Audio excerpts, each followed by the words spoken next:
السلام علیکم خواتین و حضرات۔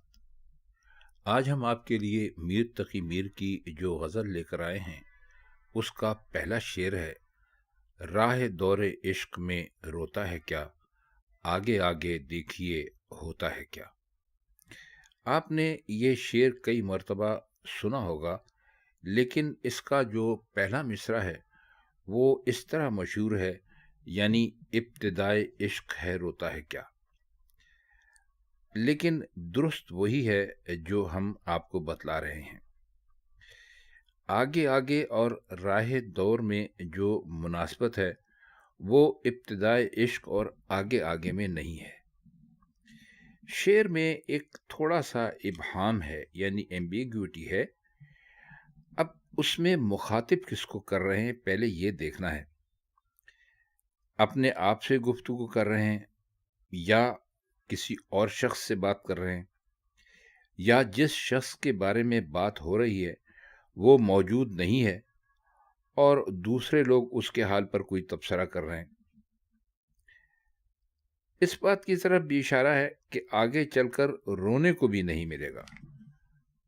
شعر خوب کہا ہے اور اس میں کوئی خاص مشکل بات ہے نہیں، سوائے اس کے کہ ایک عاشق کو ایک طرح سے تنبیہ کی جا رہی ہے کہ بھائی یہ عشق کا دور ہے، عشق کا معاملہ ہے، اور ابھی ابھی یہ شروع ہی ہوا ہے، اور اس میں آگے چل کر تمہارے ساتھ کیا ہونا ہے اس کا ابھی تمہیں اندازہ نہیں ہے۔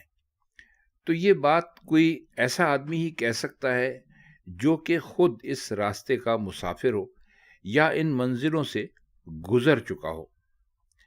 عشق اور محبت یہ سب راستے بڑی مشکل راستے ہیں، جیسا کہ آپ سب جانتے ہیں۔ تو ایسا لگتا ہے کہ شعر کہنے والا ان لوگوں کو جو اس کے خیال کے مطابق ابھی ابھی عشق اور محبت کے راستے پر چلے ہیں، ان کو بتا رہے ہیں کہ آپ اس راستے پر ابھی ابھی چلے ہیں اور آپ نے رونا شروع کر دیا ہے کہ بھائی یہ راستہ بہت مشکل ہے، بہت کٹھن ہے۔ تو فرماتے یہ ہیں کہ ابھی آپ نے دیکھا ہی کیا ہے، اب آگے دیکھیے گا کہ کیا ہوتا ہے۔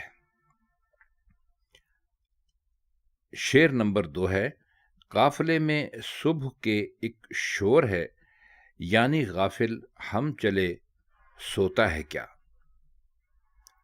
غافل کا مطلب ہوتا ہے جو غفلت میں پڑا ہوا ہو، یعنی ہر چیز کی طرف سے لاپرواہ ہو۔ دو طرح کی غفلت ہو سکتی ہے۔ ایک تو غفلت یہ ہوتی ہے کہ کسی چیز کا علم ہوتے ہوئے بھی اس کی طرف سے لاپرواہی برتی جائے، اور ایک غفلت یہ ہو سکتی ہے کہ کسی چیز کے بارے میں علم ہی نہیں ہے، پتہ ہی نہیں ہے۔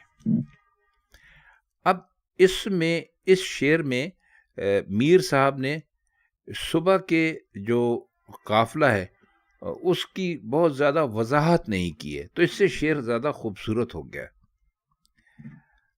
اب قافلے میں کیا ہوتا ہے کہ جب قافلہ چلتا ہے تو اس میں بہت سارے، انگریزی میں کہہ لیجیے تو ایکٹیویٹیز ہوتی ہیں، یعنی بہت ساری عمومی طور پر، ایک اردو میں اگر اچھی اردو میں کہیں گے اب اس کو ہمہ ہمی کہتے ہیں ویسے، یعنی اس کے اندر شور ہوتا ہے کہ بھائی تم اپنا سامان اٹھا لو اور اس جانور کو چلا دو، اور اس جانور کے گلے کی گھنٹی نہیں بج رہی ہے، اور کیا دوپہر کے کھانے کا بندوبست کیا، اور ہم کہاں رکیں گے وغیرہ۔ چونکہ اب ایسے قافلے بنتے نہیں ہیں، چلتے نہیں ہیں، تو اس لیے آپ کو اس کا اندازہ نہیں ہو سکتا، اور ہمیں بھی نہیں ہو سکتا۔ ظاہر ہے ہمارے اور آپ کے ہوش میں آنے سے پہلے یہ قافلوں والا سارا سلسلہ ختم ہو گیا تھا۔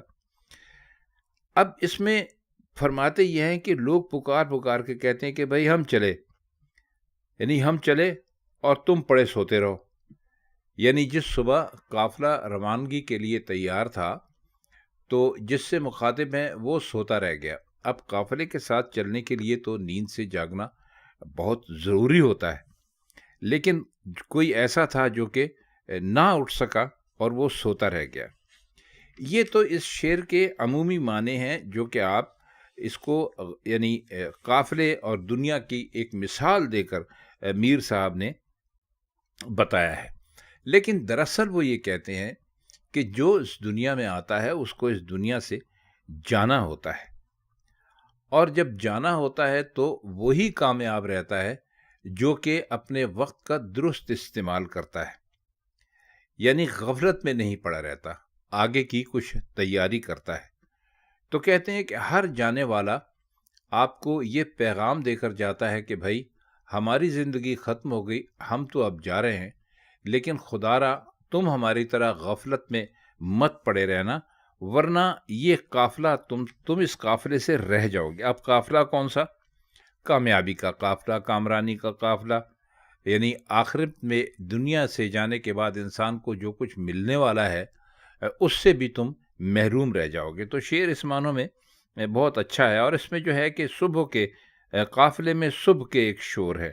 صبح کا اس لیے استعمال کیا گیا لفظ کے قافلے جب کہیں کے لیے روانہ ہوتے تھے تو وہ ایک صبح کا وقت اس کے لیے اس کا تعین کیا جاتا تھا، صبح کے وقت وہ روانہ ہوتے تھے، اس لیے انہوں نے کہا۔ لیکن یہاں جو قافلے میں صبح کے ایک شور ہے، اس سے انہوں نے یہ بتایا ہے کہ دنیا کا ایک قافلہ ہے جو چلا جا رہا ہے، انسانوں کا کہاں سے آتے ہیں کہاں چلا جاتے ہیں یہ اللہ ہی بہتر جانتا ہے۔ اس میں ایک شور مچا ہوا ہے کہ بھائی دیکھو ہم چل دیے، ہمارا بھی یہی خیال تھا کہ کبھی دنیا اور کبھی زندگی ختم نہیں ہوگی، اور تم پڑے سو رہے ہو تو تم بھی ذرا نیند سے ہوشیار ہو جاؤ۔ شعر نمبر 3 ہے، سبز ہوتی ہی نہیں یہ سرزمی، تخم خواہش دل میں تو بوتا ہے کیا۔ سبز ہوتی ہی نہیں کا مطلب ہے کہ اس پر بہار نہیں آتی، اور تخم کہتے ہیں بیج کو، تخم خواہش یعنی خواہش کا بیج۔ باقی اس شعر میں کوئی لفظ مشکل ہے نہیں۔ اب اس میں کیا خوبصورت بات ہے، شعر میں جو انہوں نے کہا ہے سبز ہوتی ہی نہیں، اس میں ماضی بھی ہے یعنی پاسٹ، اور حال بھی ہے یعنی پریزنٹ، اور مستقبل بھی ہے یعنی فیوچر، اور جو ایک لفظ دل دوسرے مصرے میں رکھا ہے، تو ابہام کی وجہ سے یعنی اس ایمبیگوٹی کی وجہ سے مصرے میں ایک تھوڑا سا ایک ڈرامہ سا پیدا ہو گیا ہے، یعنی یہ توقع دوسرے مصرے میں دل کے لفظ سے پوری ہوتی ہے، یعنی وہ سرزمین جو کبھی سرسب نہیں ہوگی، کون سی ہے؟ ہمارا دل ہے۔ اب اس میں بھی آپ یہ دیکھیے کہ ان کا مخاطب کون ہے، اپنے آپ سے بات کر رہے ہیں یا کسی اور سے بات کر رہے ہیں، مثلا ہم ہی جو انہوں نے استعمال کیا ہے، یا ساری دنیا سے بات کر رہے ہیں۔ تو کہتے یہ ہیں کہ جو ہمارا جو دل ہے وہ ہم نے ہر طرح سے دیکھ لیا، وہ ایک ایسی سرزمین ہے کہ جس میں کوئی بھی خواہش پیدا ہو، کسی بھی خواہش کا بیج لگے، وہ کبھی بھی وہاں پر بارآور نہیں ہوتا، یعنی وہ کہیں پر بھی پھل نہیں دیتا، پھوٹتا نہیں ہے۔ تو اس سے وہ کہنا کیا چاہ رہے ہیں؟ کہنا یہ چاہ رہے ہیں، اگر آپ اس کو بہت ہی مختصر سا سمجھنے کی کوشش کریں، کہ ہمارے دل کی کوئی آرزو کبھی پوری نہیں ہوئی، تو وہ اپنے تجربے سے، یعنی جو انہوں نے کہا ہے، جو تو کا لفظ استعمال کیا، تو تو خود سے بھی مخاطب ہو کر کہہ سکتے ہیں یا کسی دوسرے سے بھی کہہ سکتے ہیں، لیکن ان کے کہنے کا مقصد اس شعر میں صرف یہی ہے کہ یہ جو ہمارے دل کی سرزمین ہے، اس میں ہم کسی بھی خواہش کا بیج ڈال دیں وہ ہرا نہیں ہو سکتا۔ اس کی وجہ یہ ہے کہ ہمارے دل کی کوئی خواہش کبھی پوری ہو ہی نہیں سکتی۔ تو ایک خواہش پوری نہ ہونے کو، ارمان باقی رہ جانے کو، حسرت باقی رہ جانے کو، انہوں نے یہ ایک بیج سے اس خواہش کو یعنی متشابہ کیا ہے، بیج سے ایک مثال دی ہے کہ ہمارے دل میں خواہشات کے جو بیج لگتے ہیں وہ کبھی پھوٹ نہیں سکتے، اور اگر بیج پھوٹیں تو ہماری خواہشیں پوری ہو جائیں گی، لیکن ایسا ہوتا دکھائی دیتا نہیں۔ آخری شعر ہے اس انتخاب کا، یہ نشان عشق ہے جاتے نہیں، داغ چھاتی کے ابس دھوتا ہے کیا۔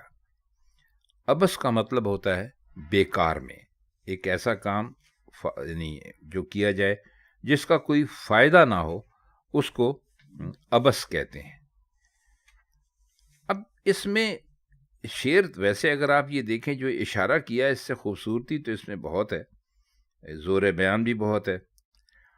اب یہ تو ظاہر ہے کہ سینے کے جو داغ ہیں وہ عشق کے نشان ہیں، یا داغ ان زخموں کے ہیں جو معشوق نے لگائے ہیں، یا ان پتھروں کے ہیں جو بچوں نے پھینکے ہیں، یا ان آنسوؤں کے ہیں، ان خونی آنسوؤں کے ہیں جو آنکھ سے ٹپکے ہیں۔ تو ظاہر ہے کہ ایسے داغوں کو تو دھویا نہیں جا سکتا، یعنی یہ تو کوئی بات نہ ہوئی کہ پہلے تو کوئی شخص سینے پر داغ کھائے پھر ان کو دھونے بیٹھے۔ تو جو دوسرے مصرے میں داغ کو دھونے کا استعمال کیا گیا ہے، اس سے دراصل مراد ان کی آنسو ہے، یہ اشک باری ہے۔